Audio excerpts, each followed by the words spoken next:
Não. E olha, pessoal, vamos começar falando sobre o presidente Lula, que deu uma alfinetada em empresários do agronegócio ao promover o Plano Safra. No evento da reforma agrária, foi no Tocantins. A gente tem esse momento da fala do presidente. Vamos ver. E eu não vou perguntar para quem que o fazendeiro votou. Não me interessa.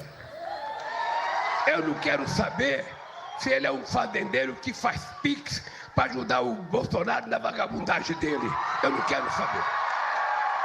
O que eu quero saber é que se ele está produzindo para esse país e o país está ganhando com isso, ele vai ter o que merece.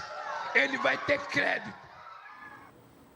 Empresários do agronegócio foram grandes financiadores de eventos golpistas durante a gestão de Bolsonaro.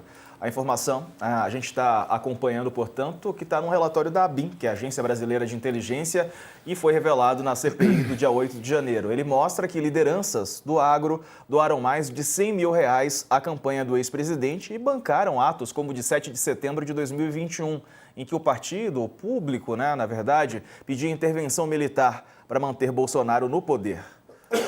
Sakamoto, e aí? Vai ter Plano Safra esse ano, mais uma vez me parece com uma fatia gorda, né? Mas mesmo assim ainda há espaço para críticas ao presidente, ao governo e o presidente Lula que está com o alfinete na mão. Ontem ele alfinetou Tarcísio, hoje ele alfineta o setor do agronegócio e também o ex-presidente Jair Bolsonaro. O presidente Lula está no modo eleição, modo on, o pai está on na eleição. Tipo, ele tá, vai daqui até outubro do ano que vem, se ele tiver bem de saúde, vai assim. Mas vai assim todos os dias, etc e tal.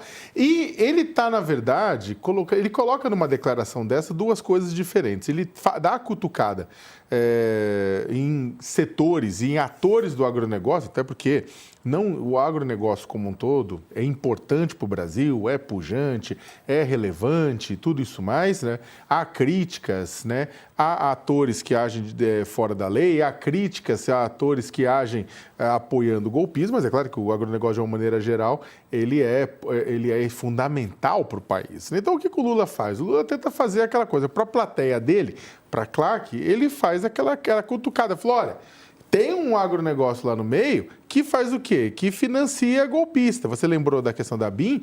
Né? Na própria discussão do dinheiro que foi recebido por Mauro Cid, pelo tenente-coronel Mauro Cid, o grande delator de toda essa lambança, né, do golpe, que o dinheiro que ele teria recebido do próprio Braga Neto, naquela coisa do dinheiro do Braga Neto, né, pro Braga Neto, para poder, não do Braga Neto, mas pro Braga Neto, para financiar o pessoal que estava bolando aquele plano maluco que poderia até matar autoridades, né, no curso golpista, aquele dinheiro seria, inclusive, do agronegócio. Teria sido recolhido e ia terminar nos kids pretos, nas forças especiais, para bancar isso, teria sido recolhido pelo agronegócio. A gente mesmo viu PIX e mais PIX recolhidos de vários, do agronegócio no Pará, no agronegócio no Mato Grosso, para financiar acampamentos que depois se tornaram células golpistas. Então, é disso que o Lula está falando. Então, sim, uma parte do agronegócio, né, financiou. Mas o Lula também está falando, olha, mas não importa, eu vou tratar todo mundo com o mesmo carinho, porque o agronegócio está produzindo para o Brasil, é o que importa.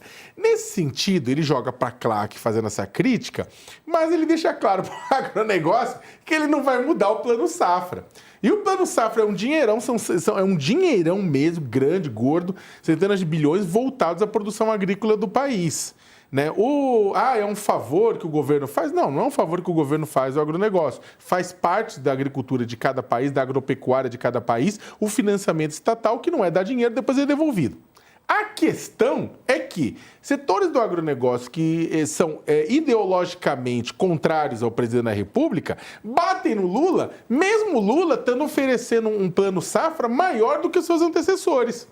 Né? Aí a questão é ideológica mesmo. Só que aí o Lula não vai vencer essa batalha. Uma parte significativa do agronegócio não está com ele, vai tolerar ele, vai fazer a vida dele um inferno caso ele não amplie o plano safra.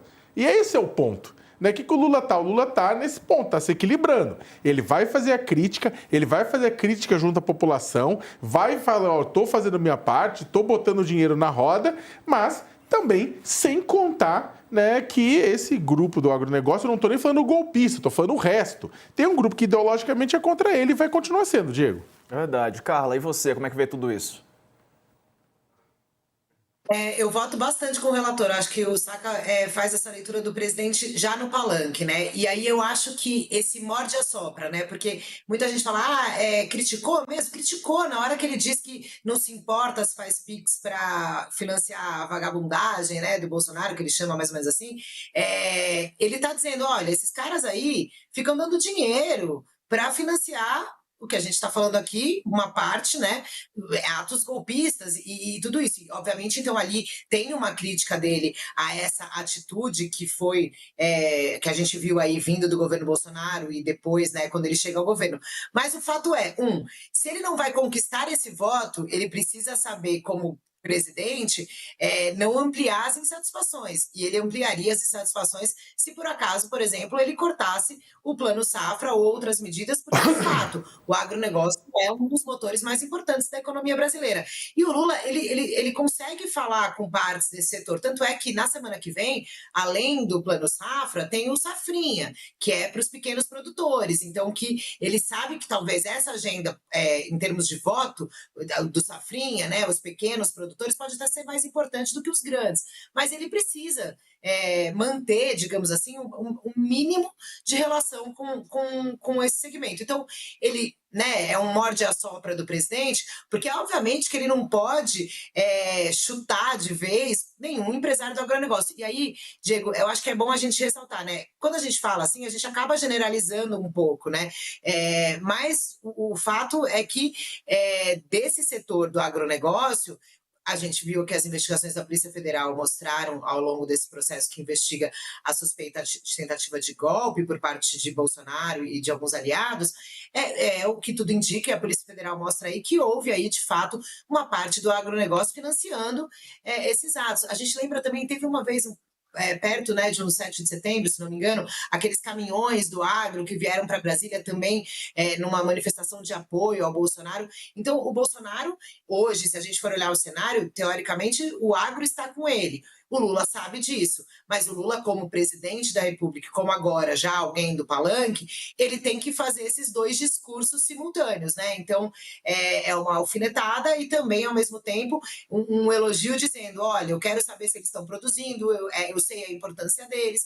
Então, ele fica aí buscando esse equilíbrio, né, do que ele precisa criticar para falar com a sua base, para seguir na sua política eleitoral e do que ele precisa, digamos, assoprar e ter uma boa relação como presidente da República para, né, no momento em que ele está enfrentando, e a gente vai falar mais aqui hoje, uma crise institucional ali com o Congresso, que ele está com a popularidade embaixo. Obviamente, o setor empresarial como um todo, o Lula precisa dialogar, precisa atender, precisa, enfim, né, ter ali uma boa relação, e ele sabe disso. Então, ele está nesse momento, eu diria, de bate e assopra, né, morde e assopra aí, porque, como o Saka falou, ele já está no modo campanha completamente. 2026 já começou para o presidente Lula faz tempo.